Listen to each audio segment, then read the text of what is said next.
There's something profoundly unsettling about real-life tragedies. Unlike the tales spun from imagination, these stories don't end when the final chapter is closed or the credits roll. They remain etched into the fabric of our history, haunting the collective memory of humanity. Each disaster, a chilling combination of bad luck, human error, and nature's wrath, carries with it echoes of suspense, terror, and heartbreak. This collection delves into some of the most harrowing real-life incidents, retold in a way that captures the suspense and horror that surrounded them. These are not just stories of destruction, but of human fragility, courage, and sometimes the crushing weight of fate.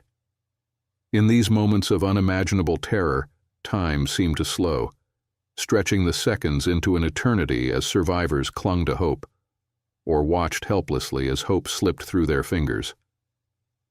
From skies that burned to mountains that turned into graveyards, each of these tragedies reveals the thin line between life and death. What connects all these incidents is the chilling realization that truth can be far scarier than fiction. Brace yourself as we dive into the darkness, reliving the moments when everything went horribly, tragically wrong. And remember, these stories are real. Into the Death Zone, the Everest tragedy of 1996. The summit of Mount Everest, the highest point on Earth. For centuries, it stood as a symbol of untouchable majesty, an unreachable peak shrouded in clouds and legend. But by the spring of 1996, Everest had become a goal for adventurers and dreamers from every corner of the world. Guided tours now made the impossible achievable, for a price. Yet, for all its allure, Everest remained deadly, a titan that allowed no margin for error. And for those who dared to challenge it that fateful May, the mountain would reveal its true nature: cold, merciless, and indifferent. May 10, 1996 began with promise. 2 commercial expeditions, one led by Rob Hall, a meticulous and experienced New Zealander, and another by Scott Fisher, a charismatic American, had spent weeks acclimatizing their climbers to the thin air of Everest. Their goal was to lead their clients, a mix of seasoned climbers and ambitious amateurs, to the summit. The 2 teams had agreed to cooperate, coordinating their efforts to avoid traffic jams on the narrow paths leading to the top. But Everest had other plans. The day began in the pitch-black hours before dawn. Climbers left Camp 4, perched precariously on the South Col at an altitude of 26,000 feet. This was the death zone, a place where the air was so thin that the human body slowly died with each passing hour. Every breath felt like inhaling through a straw. Frostbitten hands gripped ropes, crampons dug into the ice, and headlamps illuminated the ghostly landscape of snow and jagged rock. Above them, the summit seemed impossibly far away, a distant dream at the end of a brutal climb. Rob Hall's team moved slowly but steadily. Doug Hansen, a postal worker on his second attempt at Everest, struggled with the altitude but pressed on, encouraged by Hall's calm reassurances. Yasuko Namba, a 47-year-old Japanese woman and one of the oldest climbers in the group, showed quiet determination. Behind them, Scott Fisher's group advanced, though Fisher himself was visibly unwell, weakened by exhaustion and illness. Still, spirits were high. By mid-morning, the weather was clear, and the summit seemed within reach. But as the climbers neared the top, delays began to mount. Bottlenecks formed at the Hillary Step, a narrow vertical rock face just below the summit. Only one climber could ascend or descend at a time, and the precious minutes ticked by. By the time the first climbers reached the summit, it was already past 2 p.m., dangerously late. The golden rule of Everest was simple: turn back by 2 p.m., summit or no summit. But for many, the allure of the top was too great. They pressed on, ignoring the warnings etched into Everest's icy slopes. By late afternoon, the summit was crowded with climbers. They snapped photos, waved flags, and marveled at the view, unaware of the storm brewing in the distance. Dark clouds gathered on the horizon, creeping closer with each passing minute. The first gusts of wind swept across the summit as climbers began their descent. Then the storm hit. It was as if the mountain had come alive, unleashing its fury on the intruders. Winds howled at over 70 miles per hour, driving snow and ice into the faces of the climbers. Visibility dropped to near zero, and the temperature plummeted to deadly levels. Those still descending from the summit found themselves lost in a whiteout, their headlamps swallowed by the storm. The fixed ropes meant to guide them became invisible, buried beneath layers of ice. Panic set in. Doug Hansen, already weak, collapsed on the descent. Rob Hall stayed behind, refusing to leave his client. The two huddled together on the south summit, their oxygen supplies dwindling. Hall radioed for help, his voice calm but tinged with desperation. "Please hurry," he said. "The weather's getting pretty bad." Farther down the mountain, climbers from both teams struggled to find their way back to Camp 4. Yasko Namba, too weak to continue, collapsed in the snow alongside Beck Weathers, a Texan doctor whose face was blackened with frostbite. Scott Fisher, exhausted and disoriented, fell behind his team, eventually succumbing to the cold. The storm raged through the night, claiming one life after another. Everest was taking its toll. By morning, the storm began to subside, revealing the full scope of the disaster. Rob Hall, still clinging to life, managed one final radio call to his pregnant wife in New Zealand. His voice was faint, slurred by the effects of hypoxia and frostbite. "I love you," he said. Those were his last words. His body was found frozen in place, still tethered to the mountain he loved. Beck Weathers miraculously survived. Left for dead by his team, he awoke in the snow, blind and barely able to move. Driven by sheer willpower, he stumbled back toward camp, his face and hands frozen beyond recognition. Yasuko Namba was not so lucky. Her body remained on the mountain, a tragic marker for future climbers. In total, 8 people lost their lives during the 1996 Everest disaster, making it one of the deadliest days in the mountain's history. The tragedy sparked a global debate about the commercialization of Everest, the risks taken by amateur climbers, and the ethics of guiding people into the death zone. For the survivors, the memories of that night became an unshakable burden, a reminder of how fragile life is in the face of nature's wrath. Even now, the remains of those who perished on Everest remain where they fell, preserved by the cold.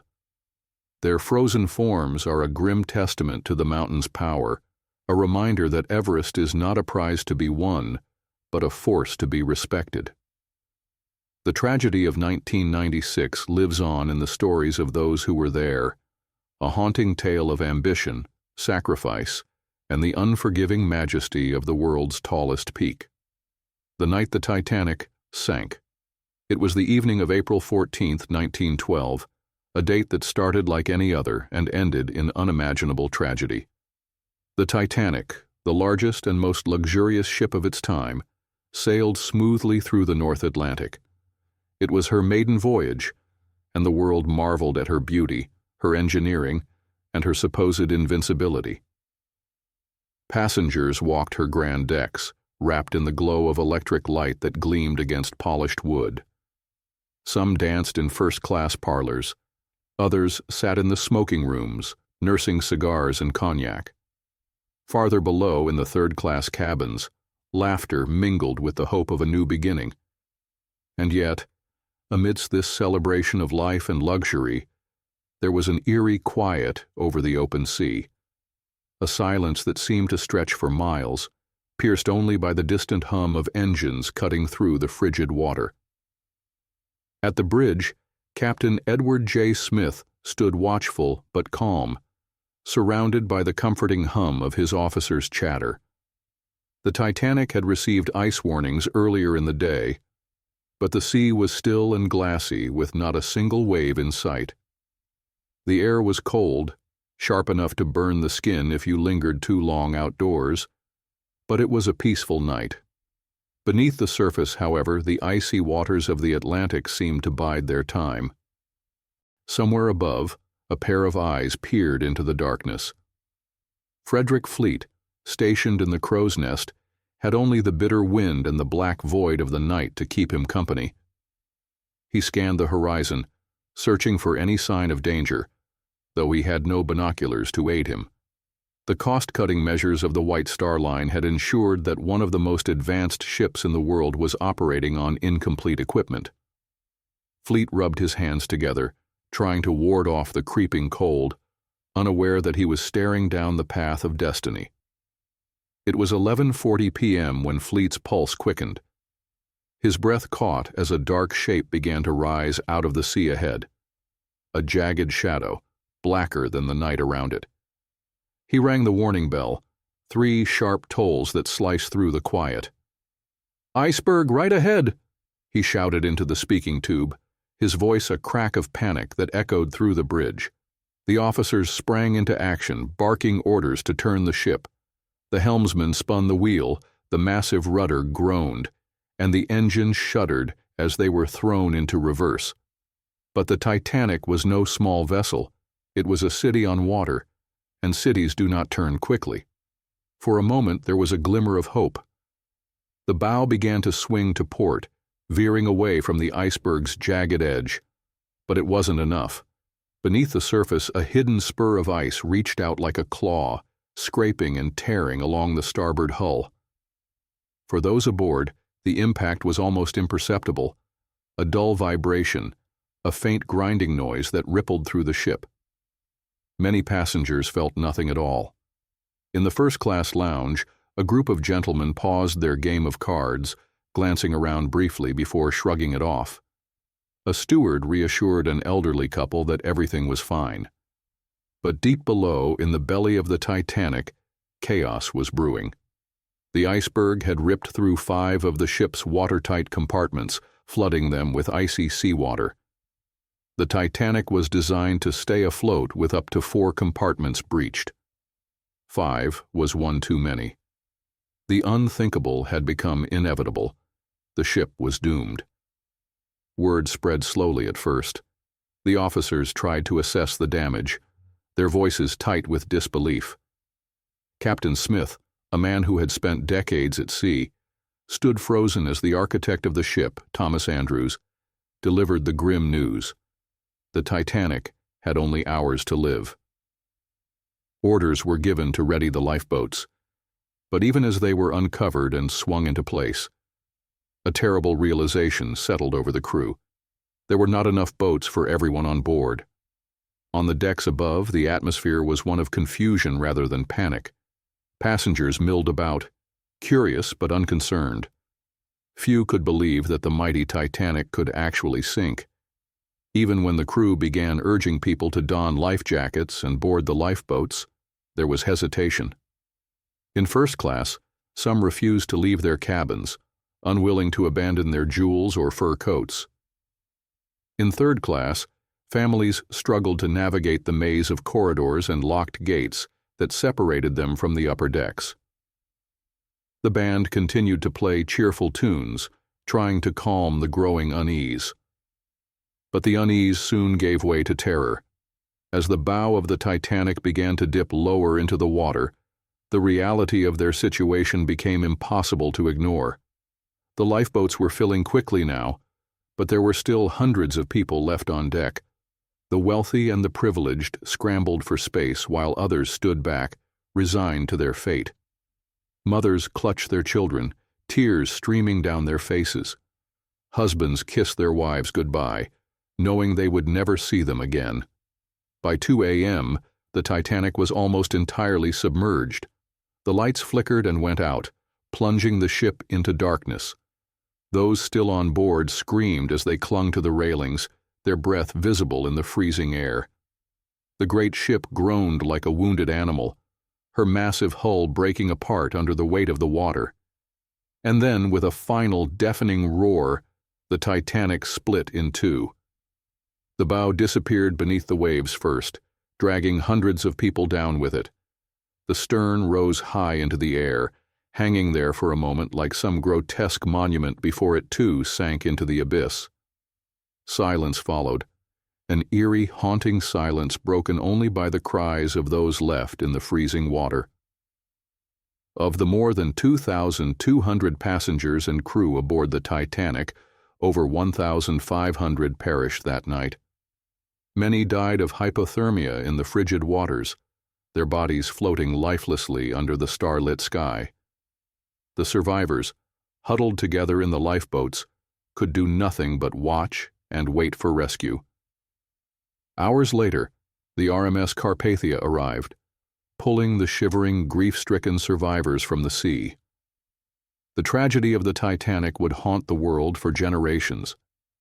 It was a story of hubris, of human arrogance in the face of nature's power.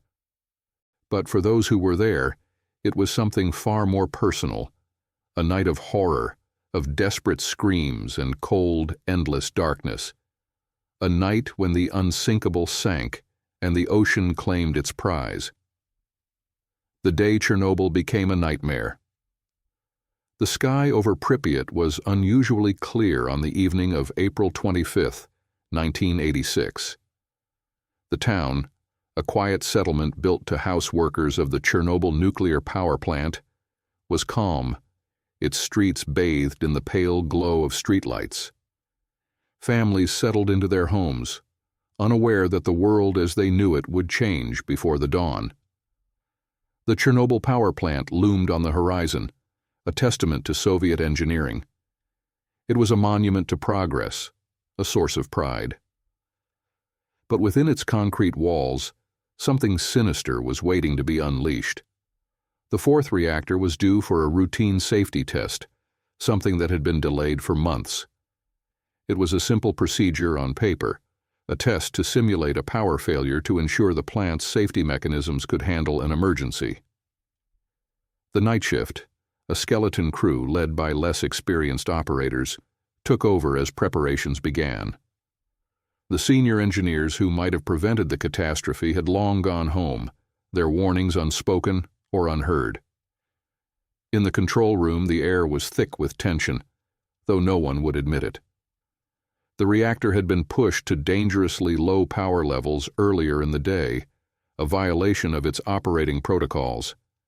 The staff knew they were operating outside the bounds of safety, but pressure from their superiors left no room for hesitation. Orders were orders. What no one could see, what no one even suspected, was that the reactor was already unstable. The test required lowering the reactor's power output to simulate a blackout scenario, but this made it prone to a phenomenon known as positive void coefficient, a deadly feedback loop that could spiral out of control. By 1:23 a.m. on April 26th, everything was in place. The test began. A series of buttons were pressed, levers pulled, commands executed. And then it happened. The reactor began to hum, softly at first, then louder, a deep and menacing growl that resonated through the building. The control rods, designed to regulate the reactor's core temperature, were withdrawn to dangerous levels. Pressure built inside the reactor as if it were alive, a beast stirring from its slumber. The operators barely had time to react before a blinding flash lit up the control room. The first explosion ripped through Reactor 4 with the force of a bomb, tearing its massive steel and concrete structure apart. A column of fire and smoke shot into the night sky, painting the horizon in shades of orange and crimson. Then came the second explosion, a monstrous roar that shattered windows and sent shockwaves rippling through Pripyat. The reactor's core was exposed, spewing radioactive material into the atmosphere. The workers inside the plant didn't yet know the full scope of the disaster, but they felt it. The air burned their throats, the metallic taste of radiation coating their tongues. Men staggered through the corridors, their faces pale, their skin already blistering from the invisible poison. Outside, the night sky glowed with an unnatural light, as if the stars themselves were on fire. In Pripyat, people woke to the sound of distant thunder. They stared out their windows, confused, at the strange glowing cloud rising over the horizon. There was no panic, not yet. Some thought it was an electrical fire. Others assumed it was a drill. Children pointed at the eerie light show, their laughter ringing through the streets. It wasn't until hours later, as the first workers from the plant stumbled into the town's hospital with horrifying burns and symptoms no doctor could explain, that the gravity of the situation began to sink in. At the plant, chaos reigned. Firefighters rushed to the scene, unaware they were walking into a death trap. They climbed onto the smoldering roof of Reactor 4, their boots crunching on graphite fragments ejected from the reactor's core. The graphite, intensely radioactive, poisoned them with every step. Many would be dead within weeks, their bodies ravaged by acute radiation sickness. Back in the control room, the surviving operators scrambled to make sense of the disaster. Some still believed the reactor was intact, refusing to accept what their instruments were telling them. When an engineer finally ventured outside to assess the damage, he returned ashen-faced, muttering a single word: "The core. It's gone." By morning, the true horror of Chernobyl began to reveal itself. The air was thick with radioactive particles, carried by the wind across Ukraine, Belarus, and beyond. The reactor continued to burn, releasing more radiation into the atmosphere with each passing hour. In Pripyat, life went on almost as normal. Children played in the streets, oblivious to the danger. Residents were told nothing, no warnings, no evacuation orders. The Soviet government, desperate to avoid a public relations disaster, remained silent. It wasn't until 36 hours after the explosion that the order to evacuate was given. Buses lined the streets of Pripyat as residents packed their belongings, told they would return in a few days. They left behind homes, pets, and memories, never knowing they would never return. As the world began to learn of the disaster, panic spread like wildfire. Reports of radioactive fallout reaching as far as Sweden forced the Soviet Union to admit the unthinkable. The worst nuclear disaster in history had occurred. Thousands of workers, soldiers, and scientists were sent to the exclusion zone to contain the fallout, many of them knowingly sacrificing their lives. They shoveled radioactive debris from the reactor's roof, buried contaminated soil, and constructed a massive concrete sarcophagus to entomb the shattered core. But the damage was done. The explosion at Chernobyl would claim thousands of lives, some immediately, others over decades as cancer and other illnesses spread like a slow, invisible plague. Entire towns were abandoned, left to rot under a shroud of radioactive dust. The land itself, poisoned beyond repair, became a haunting reminder of humanity's hubris. Even now, nearly 4 decades later, the shadow of Chernobyl looms. The exclusion zone remains eerily silent, a wasteland of crumbling buildings and overgrown forests. The reactor still smolders beneath its new steel confinement, a sleeping monster waiting to awaken. And for those who lived through that terrible night, the memories remain, a chilling reminder of how quickly life can turn to ash. The day the Hindenburg fell from the sky. The date was May 6, 1937. The Hindenburg, a colossal German passenger airship, floated gracefully through the skies over the United States. It was a marvel of modern engineering, a sleek silver giant over 800 feet long, gliding like a dream. It carried 97 passengers and crew on what was meant to be a routine transatlantic flight from Frankfurt to Lakehurst, New Jersey. But as the airship approached its destination, the dream would transform into a waking nightmare. The Hindenburg had captured the world's imagination, a vessel that seemed to defy gravity itself. Its passengers, dressed in the finest suits and dresses, dined on lavish meals served in a luxurious dining room. The views from the observation windows were unmatched, a panorama of endless clouds and rolling seas below. But inside its majestic form was a terrible secret. The Hindenburg was a flying bomb, its massive hull filled with 7 million cubic feet of flammable hydrogen gas. A single spark was all it would take to turn the floating palace into a death trap. The journey had been smooth for most of its 3-day voyage. The Hindenburg cruised high above storms and winds, its engines humming steadily. Captain Max Pruss, a seasoned aviator, oversaw the flight with calm precision. As the airship approached Lakehurst, the mood on board was cheerful. Passengers chatted, smoked cigars, and sipped cocktails, eager to land and begin their next adventure. Little did they know that for many, there would be no tomorrow. The first sign of trouble came just before 7 p.m. Strong winds near the landing site forced the Hindenburg to circle above the airfield, delaying its descent. Below, spectators and journalists gathered to witness the airship's arrival. Among them was Herbert Morrison, a radio reporter who had come to record a routine landing. But what he would record would become one of the most haunting broadcasts in history. Finally, at 7:21 p.m., the Hindenburg began its descent. The crew released its ballast, and the giant airship slowly floated toward the mooring mast.